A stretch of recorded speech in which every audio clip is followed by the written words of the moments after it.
ఒక నేరం గురించి ముఖ్యమంత్రి స్థాయి వరకు వెళ్లాల్సిన అవసరం ఏముందని నేను ప్రశ్నిస్తాను. ఒక పోలీస్ స్టేషన్లు ఎందుకు పెట్టాం మనం? సీనియర్ ఆఫీసర్లు ఎందుకున్నాం మనం? అంటే మీ ప్రాంతాల్లో జరిగే నేరాలను త్వరగా రిజిస్టర్ చేసి దాని మీద ఇన్వెస్టిగేట్ చేసి నిందితులను పట్టుకొని వాళ్ళను త్వరగా కోర్టులకు తీసుకువెళ్ళి ఈ నేరంలో త్వరగా శిక్ష పడేటట్టుగా చేయాల్సిన బాధ్యత పోలీసు. కానీ దురదృష్టవశాత్తు ఏమవుతుందంటే ప్రతి విషయం కూడా పొలిటికల్ గా మారిపోతుంది ఈ మధ్య మా ఆంధ్రప్రదేశ్ రాష్ట్రంలో చూసుకుంటే. అంటే ముఖ్యంగా క్రైమ్, ఎక్కడ క్రైమ్ జరిగినా కూడా దానిలో 2 పార్టీలు ఉండడం, ఆ తర్వాత పొలిటికల్ పార్టీలు దాంట్లోకి రావడం, ఇవన్నీ కూడా దురదృష్టకరమైన పరిణామాలు.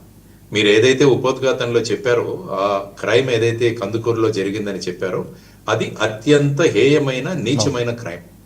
అంటే ఒకరిద్దరు, ఐ థింక్ వారిద్దరు మిత్రులు అనుకుంటాను, నేను పేపర్లో చదివిన దాన్ని బట్టి మిత్రులే ఇంటి దగ్గర తగాదాల వల్ల ఈ ఎవరైతే చనిపోయారో ఆ వ్యక్తి వాళ్ళ సోదరులు కలిసి ఈ నిందితుడి ఇంటికి వెళ్లి అతన్ని హెచ్చరించడం జరిగిందని విన్నాను నేను.